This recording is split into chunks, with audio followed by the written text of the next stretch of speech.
It's my Game Son today, and we're playing Sakura Spirits episode 8. Let's get started. She began stammering uncontrollably, blushing brightly from ear to ear, unable to say the word that she had on her mind. I began to panic a little, and I'd never seen a girl get like this before. Train? I think it's the best you asked Narumi-chan for that, but that won't work. I don't get that. I don't get like this when there are only girls around, I guess. Honestly, right now I felt very male at the world cursing me for my indecisiveness.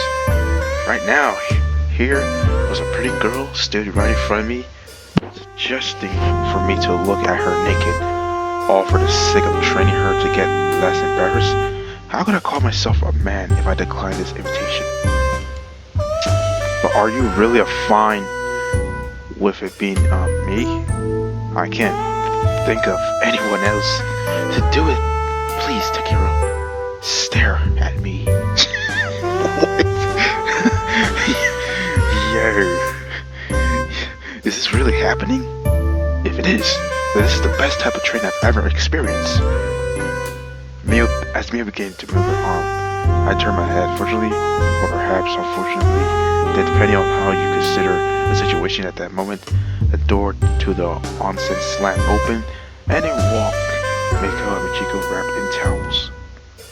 It was nice of a Hayate-san who allows us to use the bath. It would be nice to Takehiro? Yeah, Taki needs something to try. Are you doing naughty things? Wait, it's not what it looks like.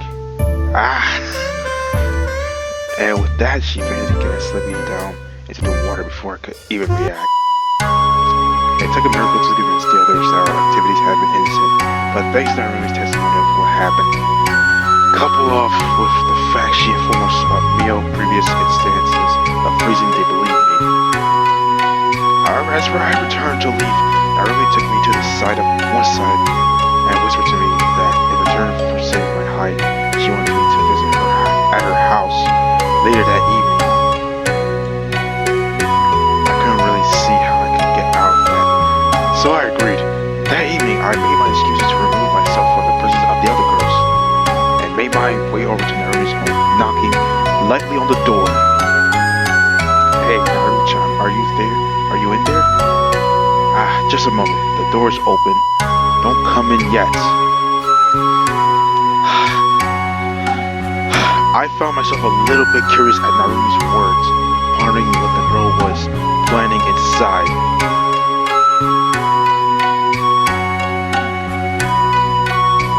Perhaps she was preparing a meal or something to surprise me with, or some sort of present. Or perhaps she merely wanted to talk.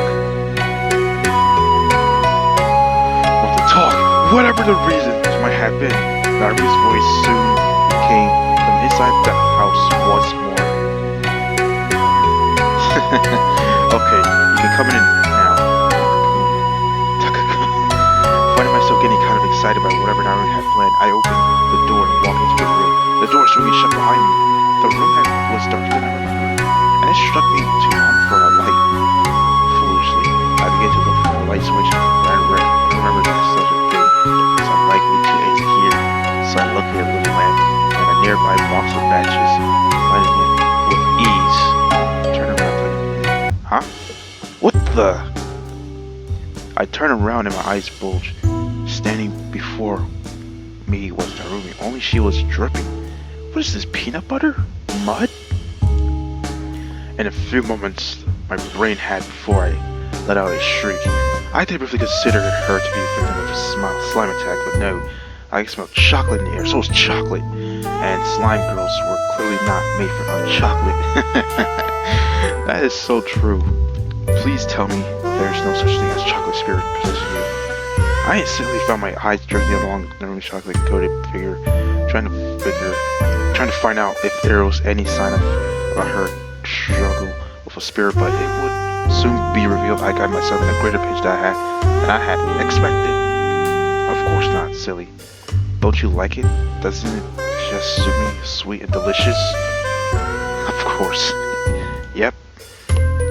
Well, you certainly look sweet and delicious, and not simply because of the chocolate, but what in the world happened to you? thank you. Don't worry about the little details. We can talk about them after. Yeah, you wanna taste it? Taste? Yeah, that's what she said would happen in our world. Anyway, one person puts something tasty on their body, the other eats it, and that's how you get closer to the people. I think you'd call it intimate. Wait, in my world, this is actually a gesture shown between those who are really intimidating.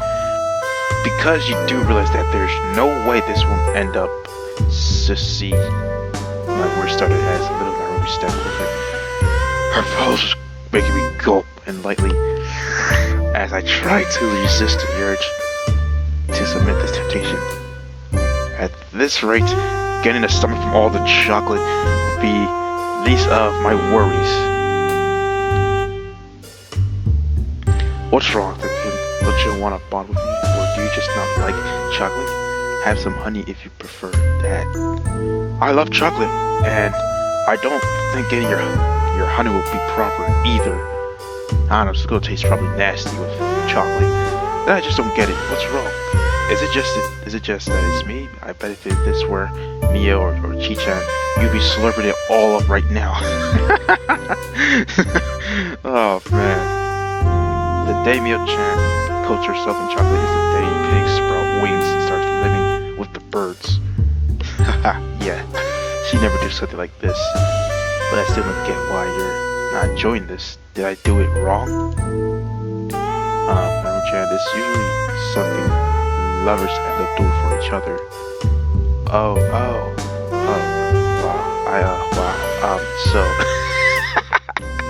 I guess I did mess up pretty big. Yeah, when I see that shrine on your next, I'm gonna tell her where she can smear her chocolate right over her big lying mouth. Well, we can't let all the dead chocolate go to waste, so Narumi, I need to talk to you about what the hell is going on here. The voice captain is possessed by chocolate spirits. Chocolate? Do I look like a child? This is all because of earlier, isn't it? No, it's not, I promise. I was just been given some really bad advice. Sounds like really sweet advice.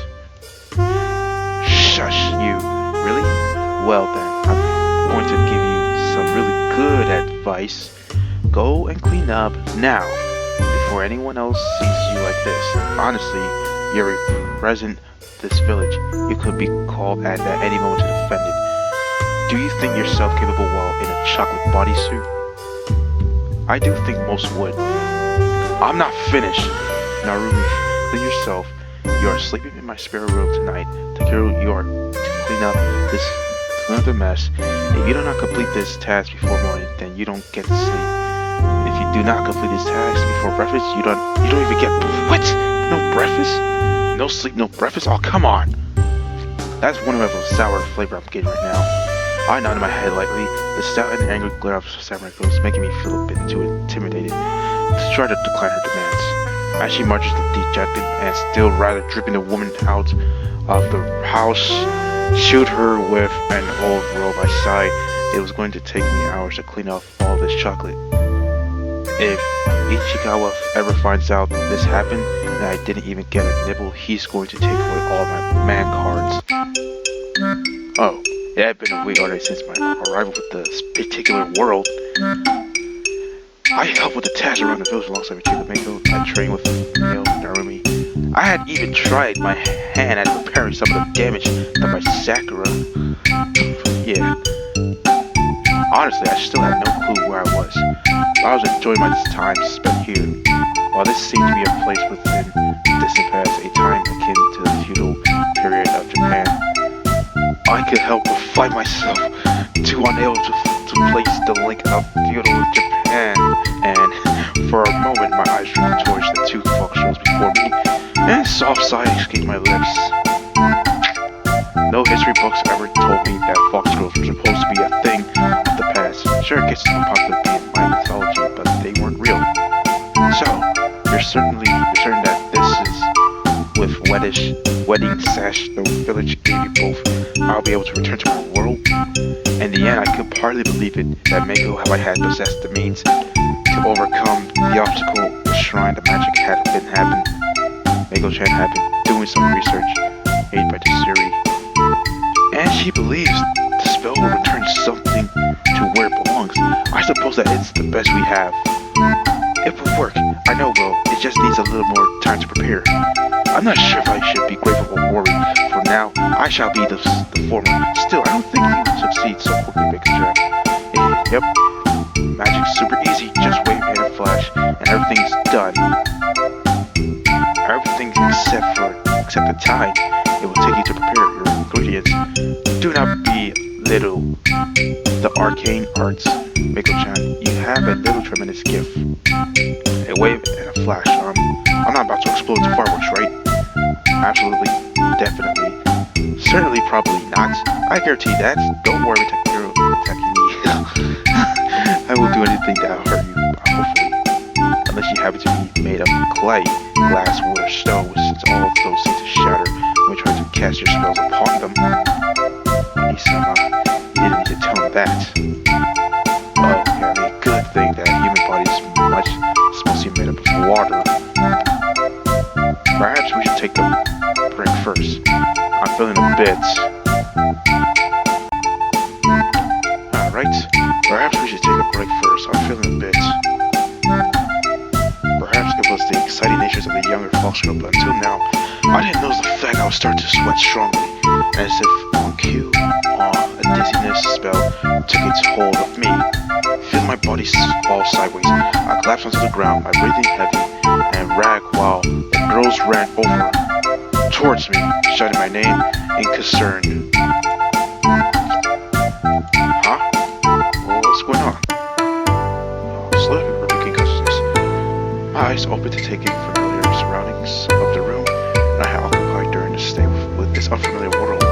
Still, what I didn't expect to see, the two fox girls from before were in my room, seemingly busy preparing something. Is it good to see you awake again? You were unconscious for some time. How are you feeling? A bit tired, but I'm feeling better now. I'm sorry you have to worry, Chico-chan. You still have quite a high temperature.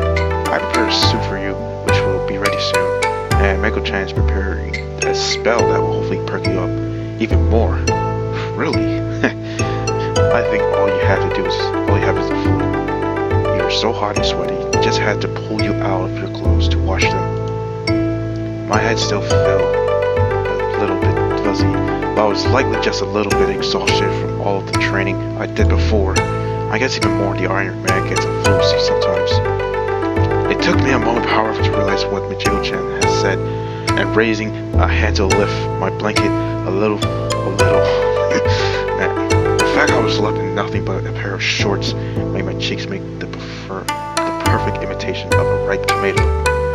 You took off my clothes, and why am I still on the verge of being naked? As if being naked was not enough of a problem. The fact that there was a pretty girl before me made pretty certain about keeping my blanket over me, as if I had a second layer of skin. Almost ready, Nichan.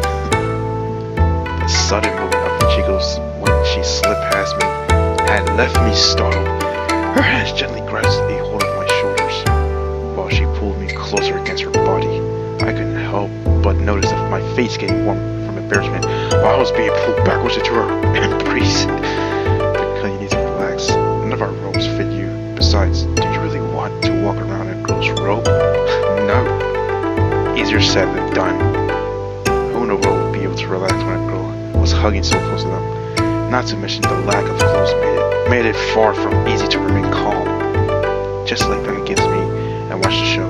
Mako-chan is about to give you a demonstration of her powers. It'd be rude not to pay attention, and I would hate to not have to punish you for being rude. Of course, those instructions just had to be whispered into my ear with the same temptations of a succubus might have used, and yet the reminder of Mako's presence made my eyes snap towards the scene.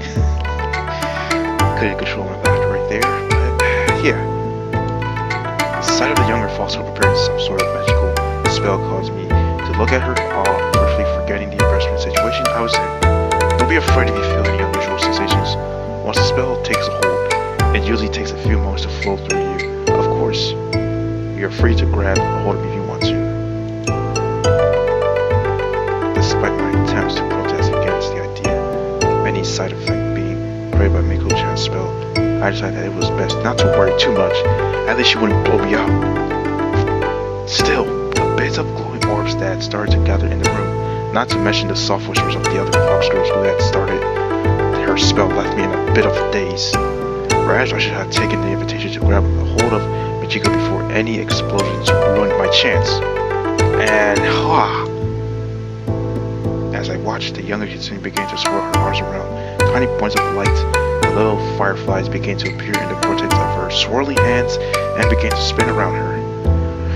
The light felt warm to look at, not hurtful to eyes, but certainly more intense than a candle or a light bulb. Her cheeks flushed as she began to move her whole body, a curious little dance that made the light flare even more. It makes me jealous seeing her like this, not of her power, but her beauty. Right now, she could be the most beautiful creature in the world. I wouldn't be able to disagree with you at a sight like this. But will you choose her over me? Which do you think would suit you better? Maturity or vigor? Or perhaps a stern chivalry is more your type? Or are you more of an exhibitionist type? I could tell she was just trying to get a raise on me, even in a dizzy state. I began to reply to her comments, and when I felt a tingle inside me, man, it felt similar to the sensation of swallowing fizzy candy, only it was not in my mouth, but in my entire nervous system. Oh, this feels weird. And it's done. And he didn't even explode. Yay. Wait, what? Tell me, do you feel any better, Takakun? I feel a bit odd, like the entire body is tingling. I really hope I won't be exploding. Yeah. If you were going to explode, you would have done it by now. You'd be super fine in no time at all. Dinner. Yeah. As soon as... Oh, this is like another error. Bro, what? Yeah, this is a crazy error they put right here. As soon as she had finished her spell, she clutched the side of her head and fell to her knees. Both and I and Michiko seemed equally startled by Michiko's sudden pain and cry while I tried to get back onto my feet. Michiko already rushed over to her side. Chibico, you need to be more resistant when it comes to magic. Please lie back. Can you look after her? I can prepare a little something to aid her recovery. I may as well do that while your soup cooks. Sure, come and lay down for me for a moment, till your Onisama returns. Whispering just that, I finally regained my footing and made my way over to Miko's side. After making sure her sister was doing alright, Michiko left the room, causing me to be left alone with the grown girl who was struck with a nasty headache after casting her spell. Don't worry, Michiko. I'm sure your sister will be back soon. Until then, try to relax a little. Do you like Onisama? Where did that question come from? Onisama asked, but you didn't answer. I don't mind. If you like Onisama over me, I sure like it if you like me, though. How to explain it? I briefly paused to think of a good way to respond to the statement. When I finally decided to play it safe, I gently raised a hand to pet the kitsune's head while I continued with a warm smile. To answer your question correctly, I like both of you, just like I like Naruto-chan and Mio-chan. They're really precious friends I made in this new world. No, silly, of course. You like us all, but who do you know? Like, Onisama was asking about your type, and I know what that means. It means the person you like. Oh, you mean it like that? Well, to be honest, I've been focusing so much on my judo to be thinking of the girls in such a way. How about I'll make you and your sister a promise? Promise? Yes, a promise. Right now, I'm not ready to answer such a question because judo has always been the most important thing in my life. I have a reason to return to my world. To finish finish that match, that would represent the result of all of my hard work. It's my dream, and real men don't give up their dreams. That's right, we don't give up our dreams. Now I promise you that after my match, I'll do all within my might to return to this world as a man who will be able to answer your question. So in the end, I'll have reason to return to this world because a real man always keeps his promise. That makes me happy. As she said that, she began to sit up, kneeling beside me as I lay there. As we sat there, I heard a curious shuffling and Mako squeak as she tumbled back onto her bum. I felt again, I guess I'm not so well just yet. Of course, you should try to stay like that for a bit, Mako-chan.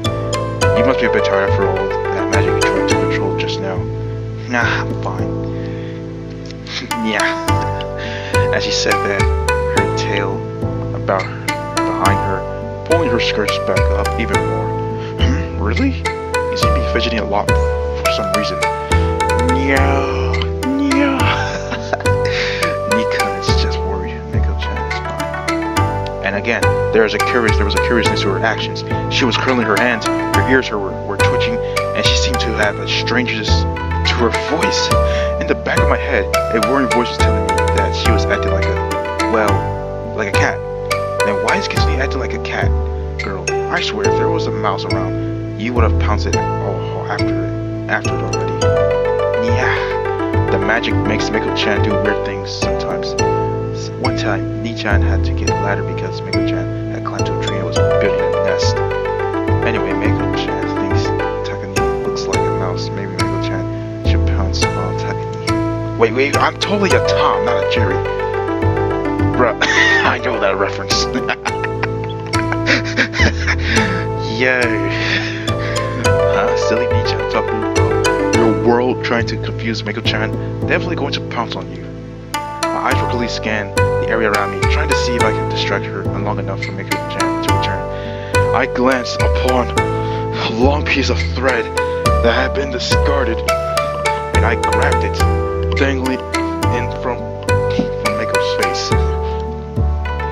Pounce on this instead. Yeah! The girl began to sweat and lash out at the long piece of string, sitting back even further. Happy that I had managed to prevent another embarrassment scene, I lay back.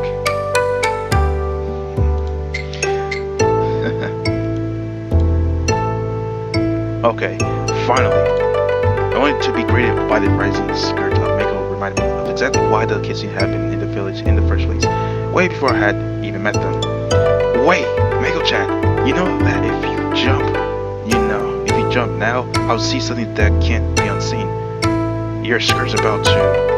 I wave a hand towards her eyes averted from her, while my face had turned a crimson red color. Wah, wah.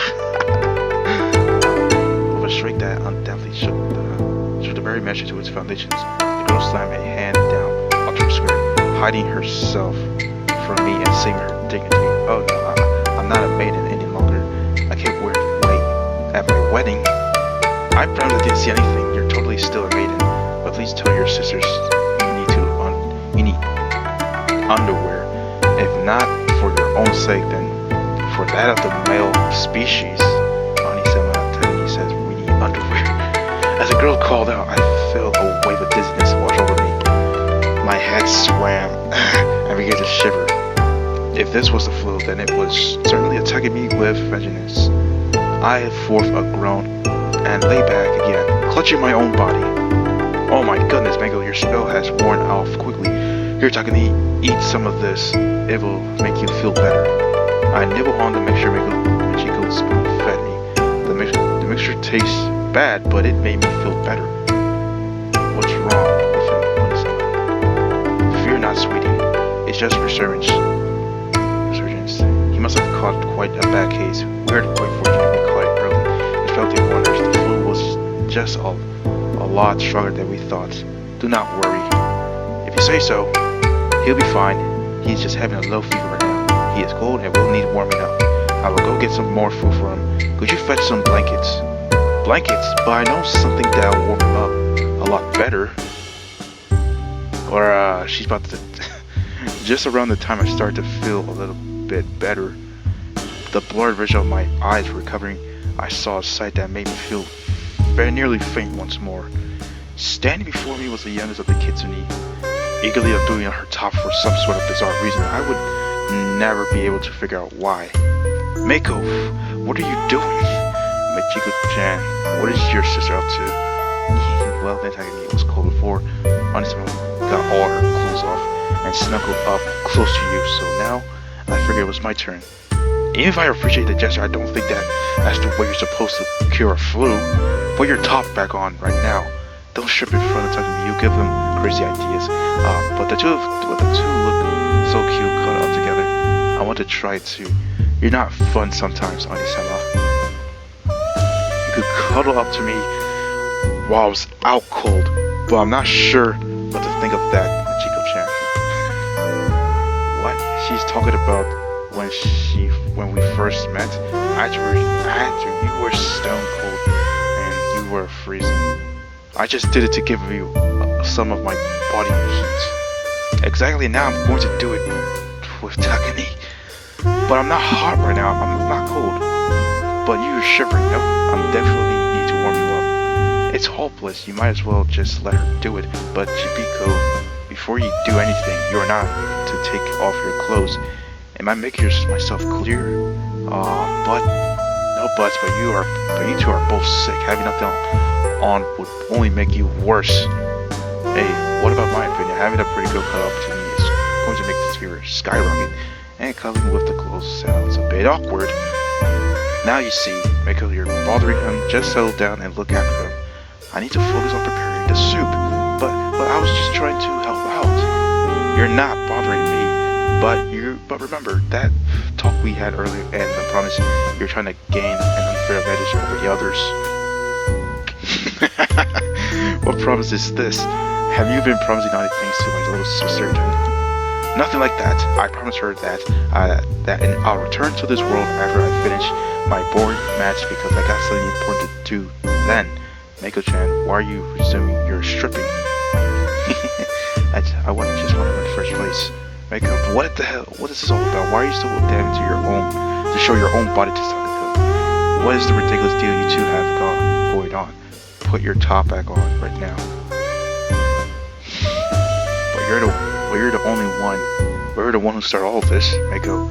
You really shouldn't try to win like this. Not to mention that at this rate, I might die of nosebleed before you can claim your prize. What do you mean that started? What prize? I demand you tell me this instant. Fine, Takumi promised me that when he's done with this fight, he'll come back here and decide which one of us, all four of us, he likes. Not just as friends, but you know, and he's the prize. Whoever gets Takumi to like him is the winner, and I want to win. I hadn't really been thinking about what will happen when you, I suppose that, nice things to promise, Mako-chan, please leave us alone for a moment. Why? You're not going to try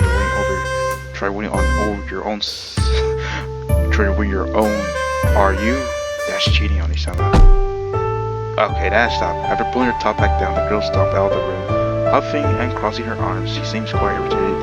Now perhaps this was another side effect from the smell. As she left, she slammed the door behind her, making the room rattle. And that is the end of the video, everyone. So thank you everyone for watching this video. Don't forget to like and subscribe, and I'll see you guys next time.